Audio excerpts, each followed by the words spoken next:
Muy buenos días, compañeros. El día de hoy vamos a hablar sobre la clasificación de los seres vivos. Estos se encuentran clasificados por...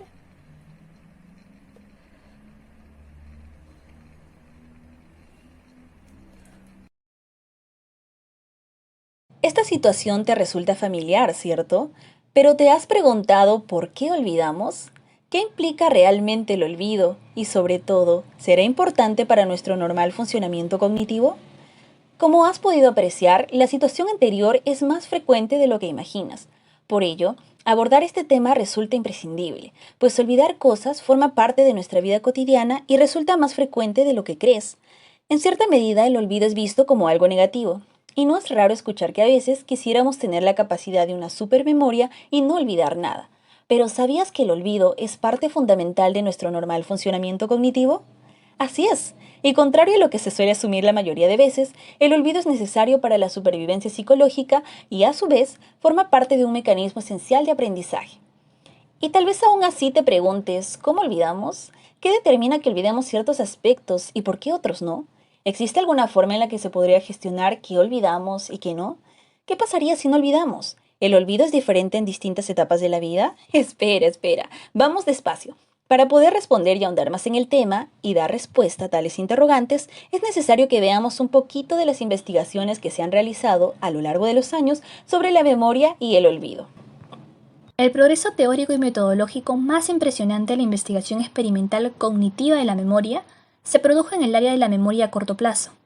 En los años 60, la memoria a corto plazo fue considerada como una estructura o sistema para almacenar la información durante periodos cortos de tiempo. En consecuencia de esto, se abordó el estudio experimental de su capacidad, del almacenamiento o tiempo de permanencia de la información, como también la codificación, recuperación y transferencia de información a la memoria de largo plazo. Gracias a las investigaciones, la memoria a corto plazo fue considerada como un sistema en el que confluyen los inputs externos procedentes de las memorias sensoriales con los inputs altamente elaborados procedentes de la memoria a largo plazo. Es así como el concepto de memoria a corto plazo fue objeto de abundantes estudios experimentales, con el fin de definir sus características estructurales y dinámicas, entre los cuales resalta, en primero, el estudio realizado por Joy y Margaret Peterson en 1959, en el que determinaron el tiempo de almacenamiento de la memoria a corto plazo, por medio de la técnica distractora de John Brown. Con este procedimiento, el experimentador trata de determinar con qué rapidez olvida el sujeto los 3 ítems una vez que su atención ha sido asignada a la tarea distractora. De esta manera, comprobaron que el trigrama de consonantes se olvidaba casi por completo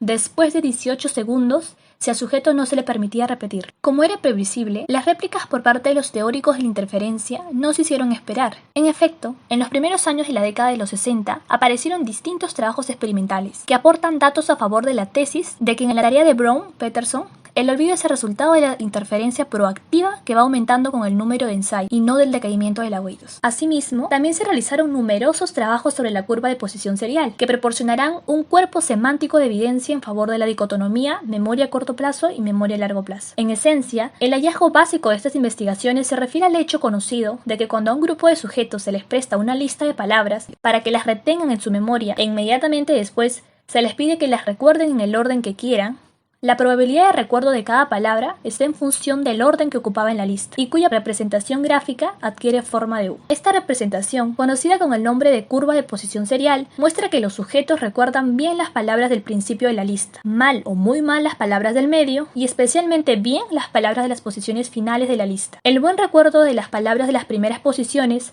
se debe al llamado efecto de primacía. Ya ha sido explicado apelando a una mayor repetición o repaso de tales palabras, y al hecho de que éstas están protegidas en la memoria a largo plazo de posibles efectos de interferencia. Por otra parte, el excelente recuerdo de las palabras de las últimas posiciones de la lista se debe al llamado efecto de recencia o cercanía, que ha sido atribuido a que tales palabras son recuperadas directamente de la memoria a corto plazo. Por otro lado, la historia de la investigación sobre la memoria a largo plazo es al mismo tiempo antigua y corta. Antigua porque comienza con el inicio del estudio científico de la memoria por parte de Ebbinghaus en el último tercio del siglo XIX. Y corta porque recién en la década de los 60 se pudo estudiar por separado a la memoria de largo y corto plazo como tal. Durante los primeros años de estudio se centró en los procesos de codificación y organización. En la segunda mitad de los 60, Tulbin llevó a cabo los primeros trabajos sobre los procesos de recuperación, al tiempo que llamaba la atención sobre la importancia crítica de estos procesos, así como del papel clave del contexto de recuperación y de la interacción crucial entre lo que es la codificación y recuperación. A partir de la década de los 70,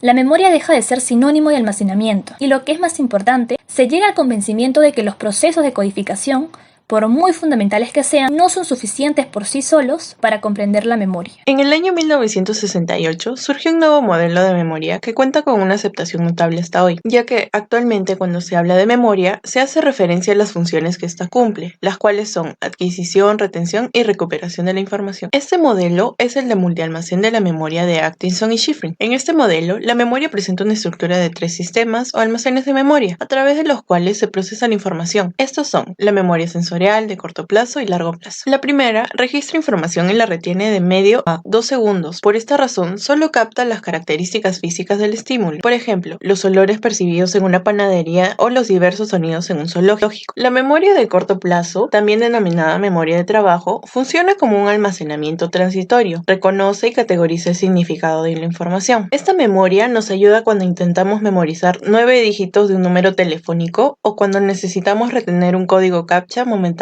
Por su parte, las memorias a largo plazo contienen almacenes permanentes y su duración es ilimitada. Este tipo de memoria nos ayuda a almacenar recuerdos del primer día de clases de la universidad o todas las estrofas del himno nacional. Asimismo, mantiene la interacción con la memoria de corto plazo. Y para entender ello, nos apoyaremos en el modelo multialmacén de Atkinson y Shiffrin, en el cual se aprecia que a través de procesos de control como la codificación y el repaso, la información de la memoria de corto plazo es transferida a la de largo plazo, mientras que procesos como la búsqueda y selección de claves permiten recuperar información a la memoria de corto plazo desde la memoria de largo plazo. De igual modo, existe información que se transfiere directamente desde el registro sensorial a la memoria de largo plazo, especialmente en las memorias implícitas con un destacado contenido emocional. Ejemplificado en el siguiente caso, un doctor, al darle la mano a un paciente con amnesia anterógrada, le pincha con una aguja. Como resultado, este se sobresalta. Al día siguiente, cuando el mismo doctor intentó darle la mano a dicho paciente, este se mostró reacio a hacerlo por alguna razón que él mismo desconocía. Como ese conocimiento, las amnesias anterógradas se caracterizan por la incapacidad de transferir la nueva información desde la memoria de corto plazo a la memoria de largo plazo. Sin embargo, al tratarse de una experiencia con alto contenido emocional, esta se transfiere directamente a la memoria de largo plazo. Poder concluir con este apartado de estudios, es importante mencionar uno de los casos más importantes de la historia sobre el olvido. Este es el caso del conocido paciente HM. Este paciente fue estudiado por Brenda Milner. El paciente HM fue el caso de amnesia más famoso. HM nació en 1926 y tuvo un desarrollo normal hasta los 10 años. A los 9 años fue atropellado por una bicicleta. Aparentemente este hecho no tuvo consecuencias. Sin embargo, a los 10 años le empezaron a surgir episodios de epilepsias cada vez más intensos, hecho que repercutió y perjudicaba sus distintas áreas sociales. A la edad aproximada de 27 años, la frecuencia de ataques era de 10 menores al día y uno mayor a la semana, que no podía ser controlado por grandes dosis de medicación. Ante esta situación, el neurocirujano William Beecher decidió como último recurso para tratar la epilepsia realizar una resección bilateral de la superficie interna del lóbulo temporal medial. Realizada la operación, se redujo significativamente la frecuencia y severidad de los ataques epilépticos. Sin embargo, a pesar de lo positivo, HM sufrió desde la operación una amnesia anterógrada grave y permanente, es decir, una incapacidad para convertir cualquier contenido nuevo de la memoria a corto plazo en una representación permanente de memoria a largo plazo y una cierta amnesia retrógrada, pero su memoria a corto plazo se mantuvo intacta. Antes de entrar a nuestra pregunta principal, hablaremos un poco sobre uno de los modelos clásicos propuestos por Baddeley, que explica cómo funciona la memoria. El modelo clásico de la memoria operativa presenta al ejecutivo central, que gestiona el uso de los recursos cognitivos y atencionales, y 3 sistemas subordinados que procesan información: unimodal, el bucle fonológico, almacén episódico y agenda visoespacial. La función principal del ejecutivo central es asignar los recursos atencionales a las tareas que estamos realizando en un momento determinado. Bien,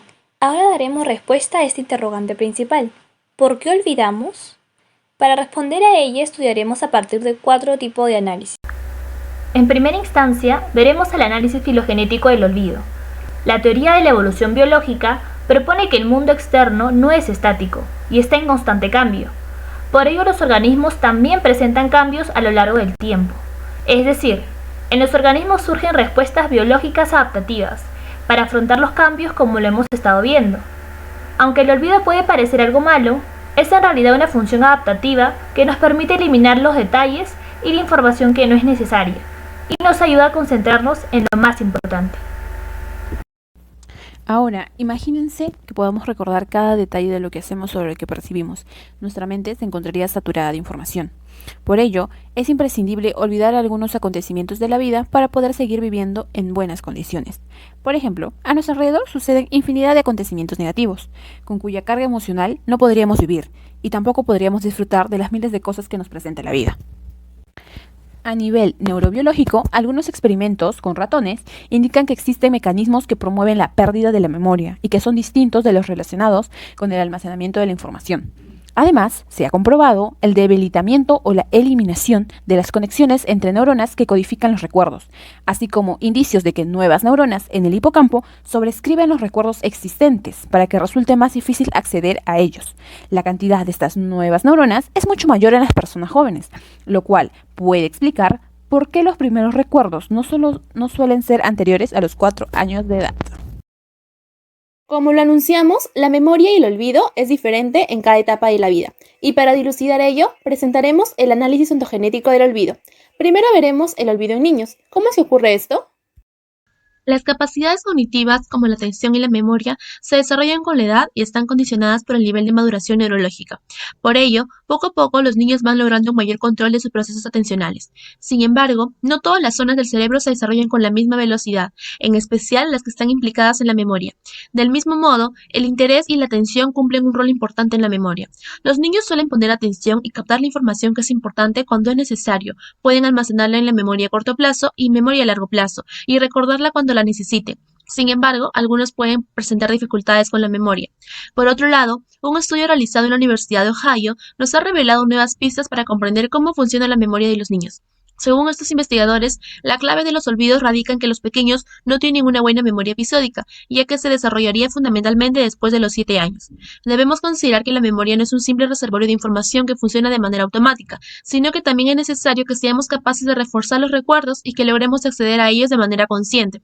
Por último, algunos investigadores, para definir las causas de una falla en la memoria de los niños, identifican 2 grupos por edades, de 0 a 5 años y mayores de 6 años. En el primer grupo, los especialistas aseguran que los olvidos suelen darse porque la cantidad de órdenes que se les da supera su capacidad de retención. Asimismo, en esta fase, los niños poseen una memoria concreta, por lo que las indicaciones deben ser específicas y una a la vez. Mientras que en los niños mayores de 6 años ya cuentan con una memoria operacional que les permite decodificar más rápido el mensaje. Sin embargo, se debe graduar el número de órdenes para que los niños logren retenerlas y poder ejecutarlas. Ahora vamos a ver cómo ocurre el olvido en adolescentes. El olvido puede ser un problema para los adolescentes. Si bien olvidar algunas cosas puede ser completamente normal, hay algunas condiciones que pueden causar que ocurra con más frecuencia en esta etapa de la vida, como padecer depresión, dislexia, trastornos atencionales y abuso de sustancias. A continuación, vamos a ver cada uno de estos casos. En el caso de la depresión, los adolescentes están comenzando a desarrollar habilidades de afrontamiento para responder a situaciones problemáticas. Esto, al ser novedoso para ellos, puede causar depresión o ansiedad, que a su vez puede causar pérdida de memoria a corto plazo y dificultad para concentrarse.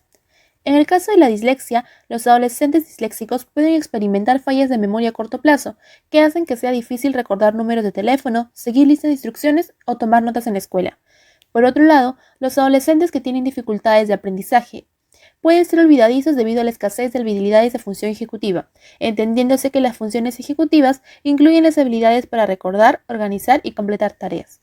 Por último, el olvido severo también puede ser una señal de advertencia de que un adolescente está consumiendo sustancias psicoactivas o desarrollando un problema con la bebida alcohólica. Por ejemplo, en el caso de la marihuana, esta afecta particularmente la pérdida de memoria a corto plazo.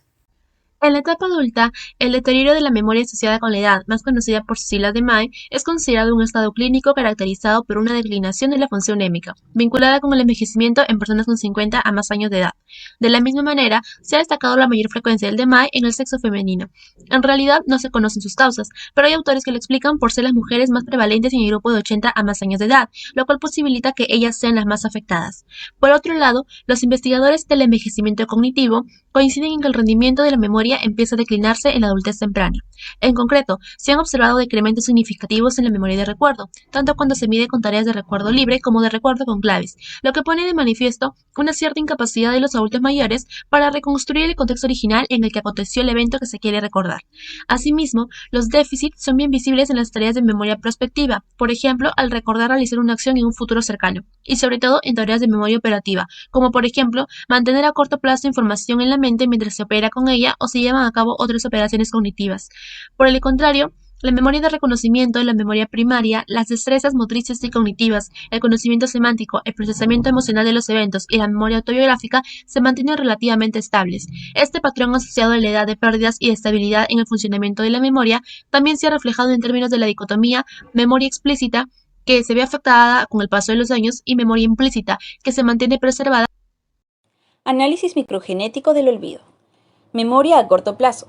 Las investigaciones recientes han proporcionado información suficiente que permiten comprender mejor las características de la memoria a corto plazo y por qué se presenta el olvido en este nivel.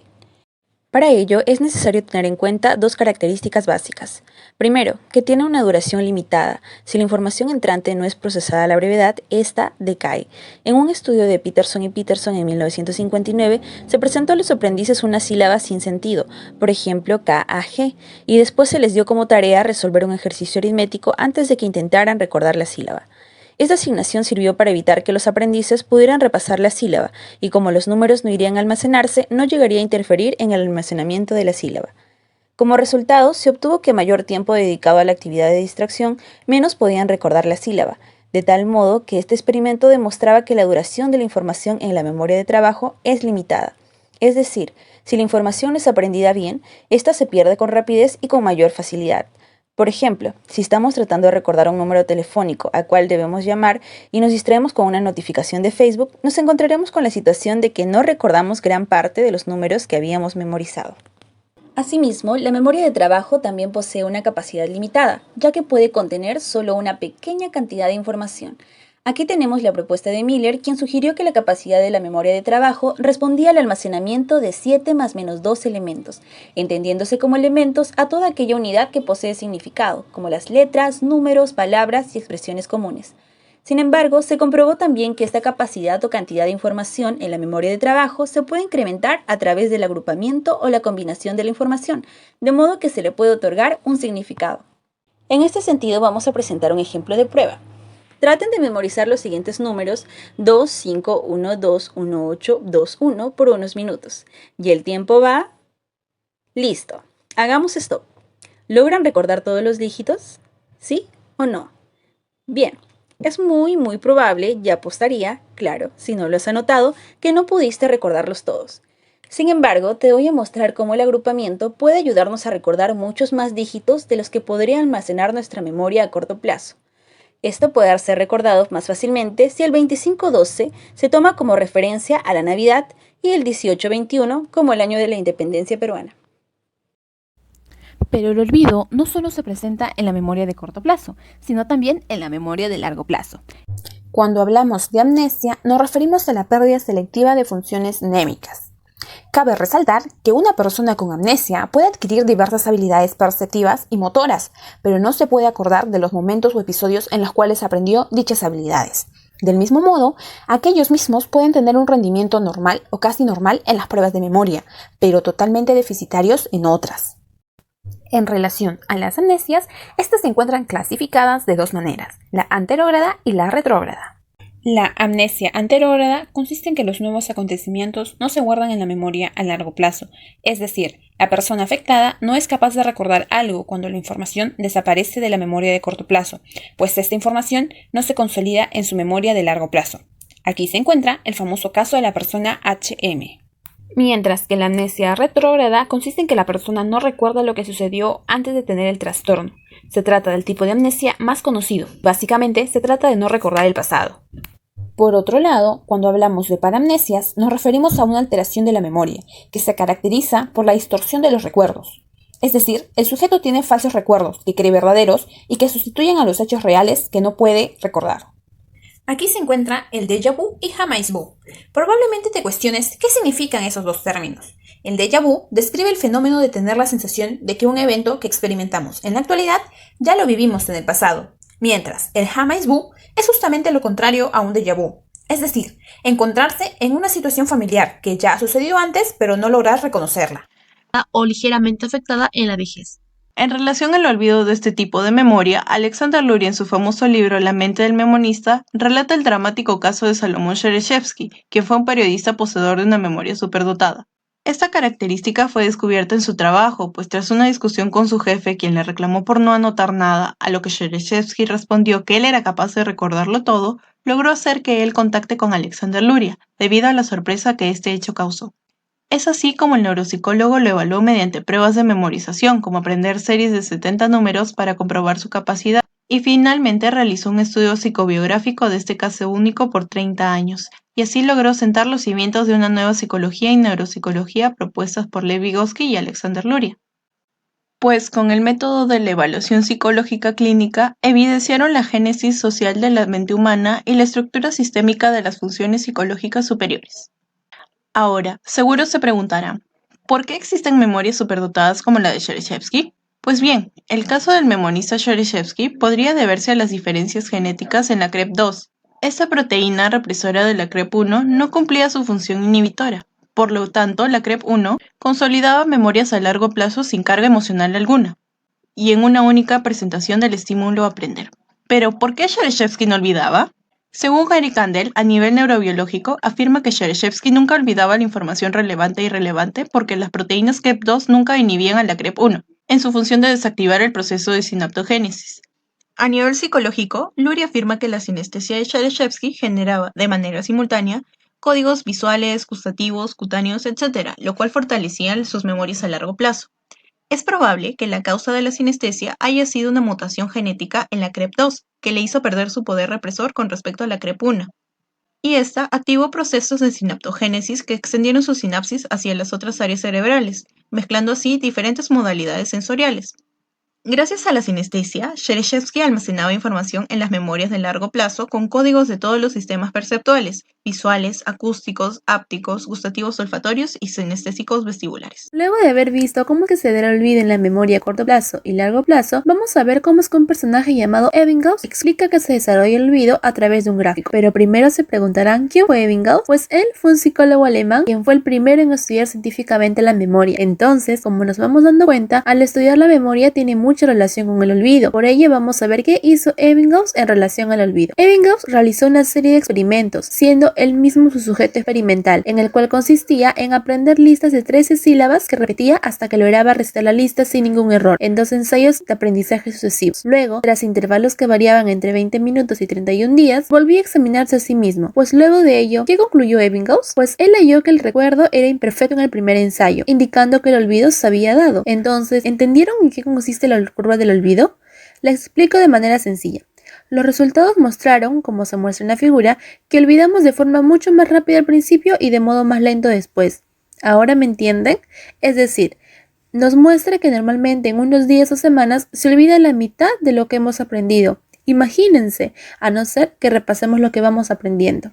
Ahora nos preguntaremos ¿por qué es que se da el olvido? O sea, ¿a qué se debe que olvidamos ciertas cosas? Pues ante ello se establecieron hipótesis, las cuales explicaremos a continuación. En primera instancia tenemos al deterioramiento de la huella anémica, pero primero entendamos lo que implica término huella anémica. De acuerdo a Auriquet 2002, nuestras percepciones dejan en nuestro aparato psíquico una huella. En términos sencillos, es la marca que nos dejan los recuerdos sobre la información nueva que vamos recibiendo. Ahora sí, hablemos del deterioramiento de la huella, el cual consiste en la pérdida de información una vez que ya ha ocurrido la consolidación. En efecto, cuando la memoria de una experiencia pasada no se reactiva, tiende a olvidarse y es posible que los recuerdos más antiguos sean más reacios a desaparecer porque han sido recuperados y reavivados muchas veces. Pero no es solo el simple paso del tiempo el que erosiona la huella, pues algunos recuerdos permanecen por décadas sin haberse recordado, en tanto que otros sufren un decaimiento rápido aunque se hayan recordado.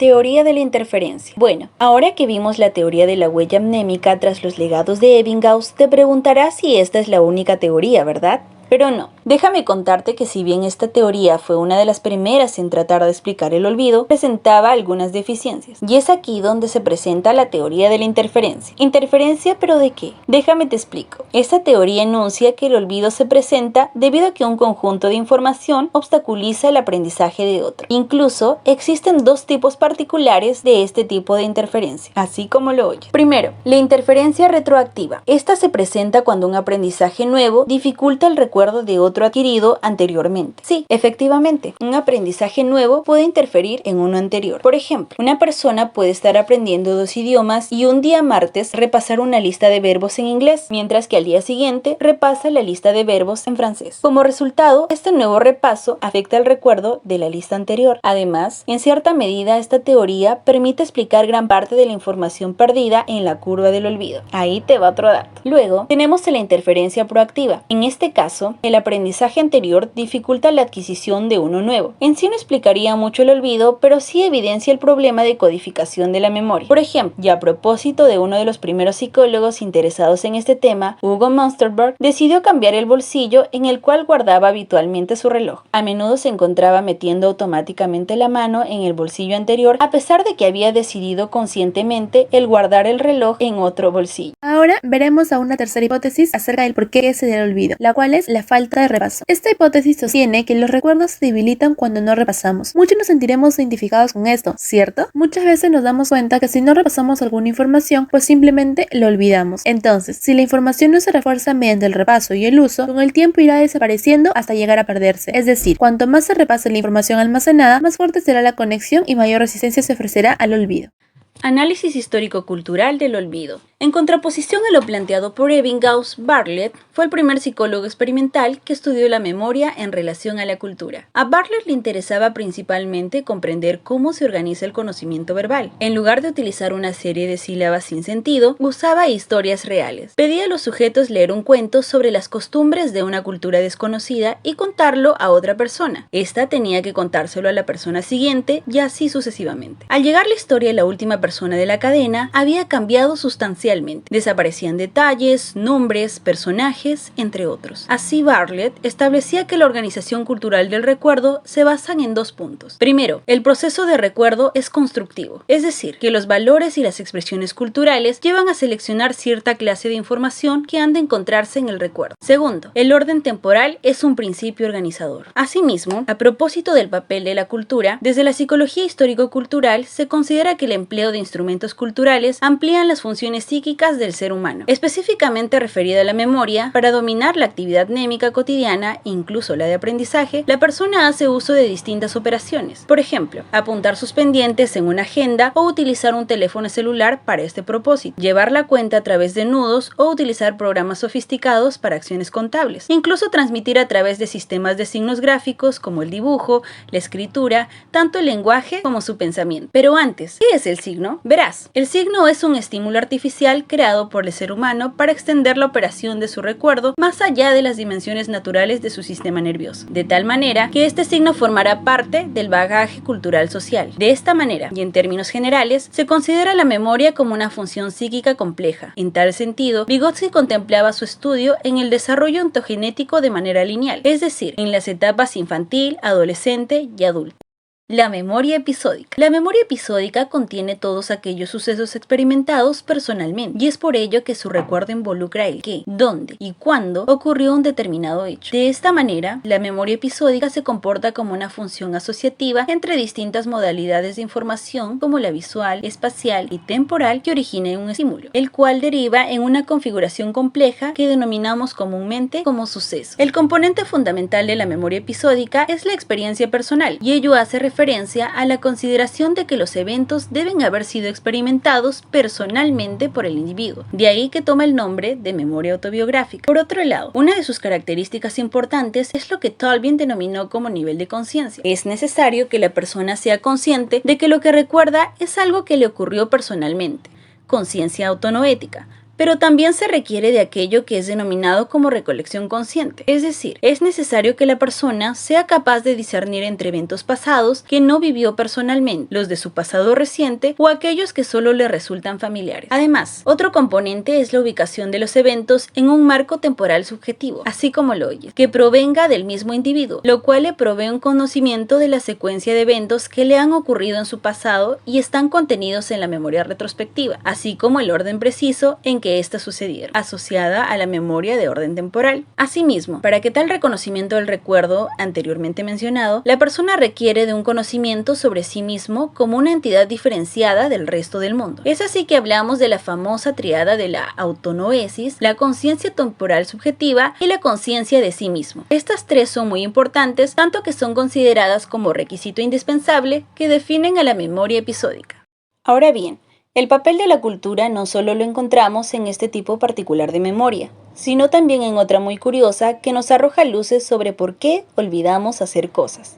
Y sobre ello podemos manifestar que, por lo general, las personas no suelen referir que olvidan diversos conocimientos o aprendizajes, pero sí muy a menudo el olvidar hacer cosas. Por ejemplo, entregar un recado, comprar el periódico de camino al trabajo, entre otros. Anteriormente no se solía tener mucho interés sobre este tipo de falibilidad de la memoria. Sin embargo, se fue evidenciando el creciente interés por el recordar hacer cosas, algo que Mitchell bautizó en 1977 como memoria prospectiva. Pero vayamos a ver exactamente de qué trata la memoria prospectiva y cuáles son sus características resaltantes. En su libro Memoria Humana, Alan Baddeley detalla que en una ocasión olvidó por completo que tenía que participar en un programa en vivo en una radio escocesa, en la cual tenía que responder preguntas telefónicas de los oyentes sobre memoria y sus misterios junto con otros dos colegas psicólogos. El día acordado, Baddeley se encontraba leyendo y se preguntaba qué habría para ver en la televisión aquella noche, cuando el pensamiento de la televisión le recordó inmediatamente lo de la radio y que debería estar en ese momento en el programa. Literalmente salió corriendo y llegó al estudio justo a tiempo para la recapitulación final, en cuyo momento, y por ironías de la vida, le preguntaron qué consejos daría a los oyentes para poder recordar. La anterior anécdota retrata una característica básica de la memoria prospectiva, su estrecha relación con la estructura social de vida de cada persona, ya que según la anécdota de Baddeley, al planear ir al estudio de camino al trabajo, situaba esta situación fuera de la planificación normal de su rutina diaria. Un segundo aspecto es que el efecto clave que le permitió recordar su presentación en la radio fue leer sobre la televisión en el periódico,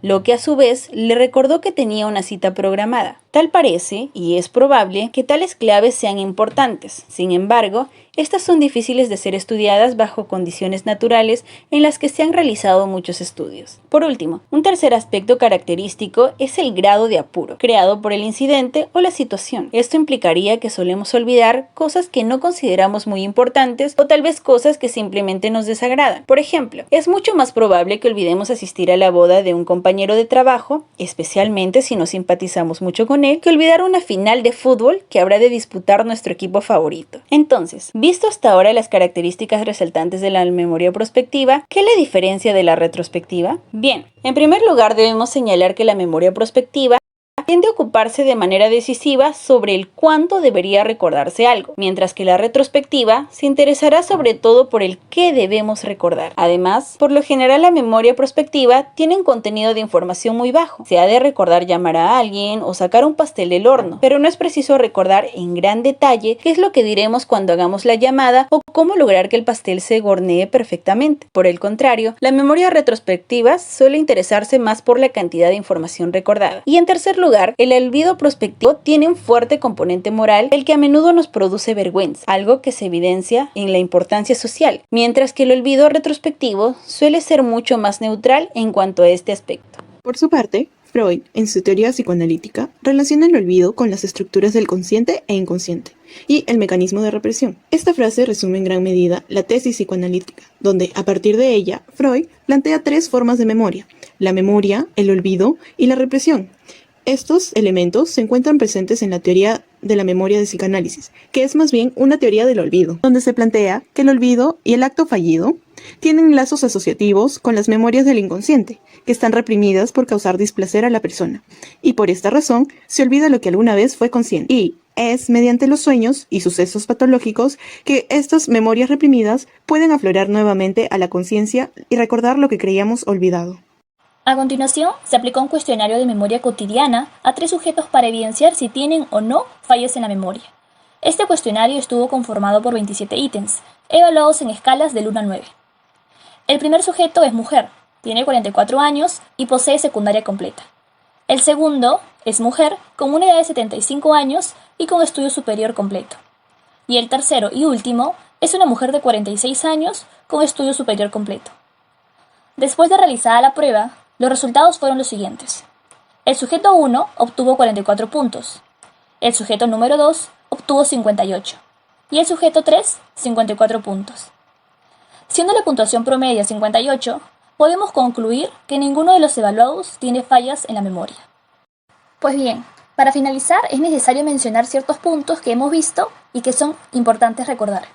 Primero, el olvido suele tener una connotación negativa en la sociedad. Sin embargo, es necesario para la supervivencia psicológica, ya que cumple con una función adaptativa, la cual consiste en conservar la información más relevante en la memoria y obviar aquella que sea innecesaria. De igual forma, el olvido se puede dar en la memoria a corto plazo, ya que algunas de sus características particulares de este tipo de memoria son la corta duración y la capacidad de almacenamiento limitado. Por otro lado, en la memoria a largo plazo, el olvido se evidencia a través de las amnesias y paramnesias. Asimismo, existe un trasfondo biológico que explica el olvido en este tipo de memoria, la presencia de proteínas CREP1 y CREP2. Esta última posibilita el olvido y su carencia facilitaría el procesamiento de todo tipo de información en la memoria a largo plazo. Un caso particular que evidencia ello, y como ya hemos visto, es el de Salomón Chereshevsky. Por último, hasta la fecha existen 3 hipótesis que intentan explicar por qué ocurre el olvido. Estas son el deterioramiento de la huella anémica, la teoría de interferencia y la falta de repaso.